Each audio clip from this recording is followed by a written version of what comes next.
la charte africaine est nécessaire parce que depuis trop longtemps, la recherche telle qu'on la connaît dans les institutions universitaires ou autres a été formulée ou développée et selon un savoir du monde nord global. Et de cette façon, cette façonnation du savoir a, au cours des années, créé des asymétries basées sur un héritage colonial.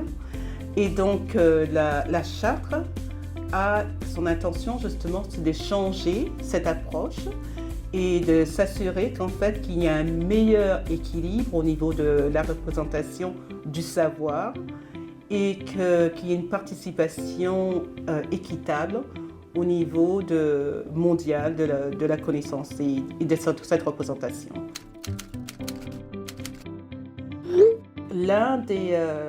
Je pense que l'un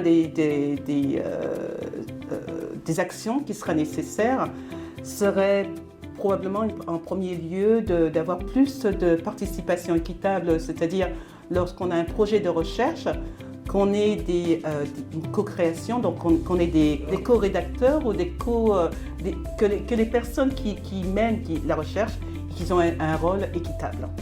Donc bien trop souvent, la recherche est formulée et se passe dans le Sud, par exemple. Il y a un acteur ou un chercheur qui vient du Nord et il y a une approche il y a une approche extractiviste. Donc, enlever cette approche extractiviste et que les recherches du Sud aient un rôle équivalent de co-création au niveau de la recherche. Ça, c'est un point principal. Un deuxième apport serait aussi au niveau du financement. Bien sûr, lorsqu'on parle de financement, généralement, la plupart des fonds le fonds vient du Nord encore, et par rapport à l'économie fragilisée de beaucoup de pays d'Afrique.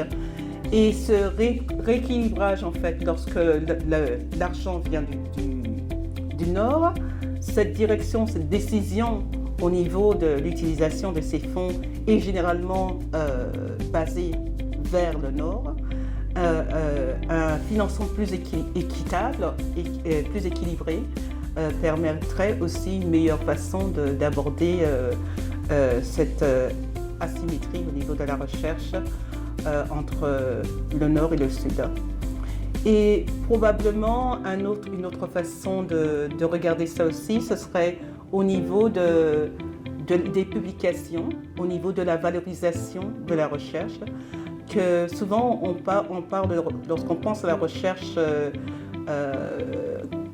faite en Afrique, on voit ça plutôt qu'une recherche contextuelle. Donc la méthode utilisée est d'apporter cette connaissance, mais un apport contextuel, alors que l'approche faite dans la recherche du Nord est vue comme approche universelle. Donc rééquilibrer encore cette approche pour revaloriser le contexte de la recherche et l'information qui est apportée.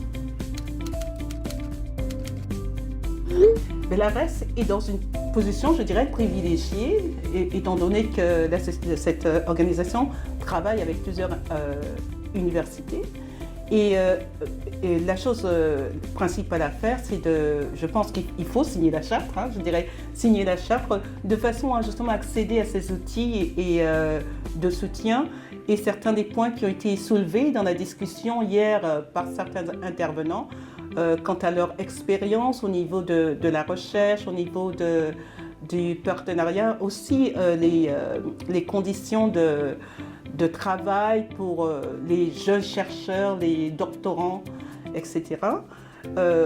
Si l'ARES peut s'engager à avoir une approche qui est proposée par la charte africaine, ça pourrait adresser justement ces problèmes qui ont été soulevés, mais aussi encourager les autres institutions, les autres universités qui sont associées à l'ARAS à soutenir cette approche.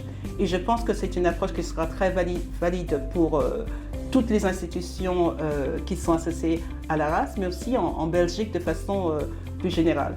Vous avez l'opportunité d'être les leaders francophones dans ce domaine.